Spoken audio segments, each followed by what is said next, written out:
This is the iPhone 11 Pro. We're also going to be taking a look at the iPhone 11 Pro Max. These are not great names. The Pro Max in particular reminds me of like a 90s graphics card, but it'll do the trick. A couple things to note about the Pro going forward. Just the design hasn't really changed much. If you've used the XS or the XS Max, you're going to feel very familiar, except for a couple different changes. We've got surgical grade stainless steel on the side, which does feel, thankfully, a little bit grippier than what I'm used to. I have dropped a lot of iPhones over the years, and I feel like being able to hang on to this perhaps just a touch better. I don't know that we can really attribute that to materials, but it's there. The bigger change in terms of fit and finish is this actually really nice matte glass. It doesn't really add much in terms of practical value. I suspect it'll probably shatter just as easily as a standard iPhone, but it feels really nice, and sometimes that's all you really need. Diving into the phone itself, we are working with the A13 Bionic chipset, and it's really hard to get a sense of how fast a phone actually is when you're fighting 9,000 other people to spend time on the phone. But this is Apple's most powerful CPU to date, and just based off of quickly thumbing through apps, launching things, going to websites, and trying games like this, Pascal's Wager, which we saw on stage, we're actually getting a sense that there is a lot going on here. The performance from what we've seen so far is pretty remarkable. We're getting some really solid graphics here. I think that's partially because the GPU performance out of the A13 Bionic is supposed to be ridiculous. It's, according to Apple, in terms of CPU and GPU performance, the Pro series is supposed to easily outdo any of what you'd find, any of the premium chipsets that you'd find in a high-end Android phone. I'm sure companies like Samsung and Huawei and Qualcomm would probably beg to disagree, but the fact of the matter is we are still seeing pretty impressive performance out of a device that, I should also be clear, is not actually done yet. This will not be available until the end of the month. The biggest other change that I'm sure you've already noticed is that triple camera system around the back.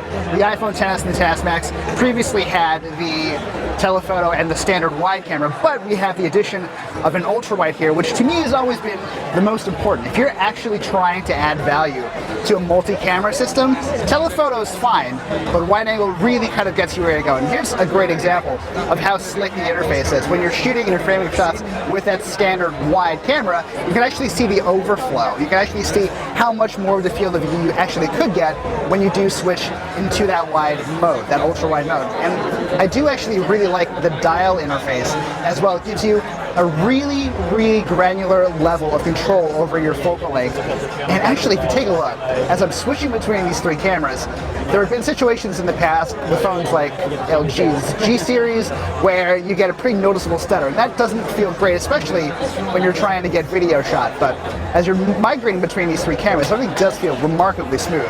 Speaking of video, Apple has pretty dramatically kicked up its video chops this year. Again, you're able to switch between these three cameras really, really easily. But if we do get some footage, I'm going to try and keep everyone's face out of this. Oh, look at that.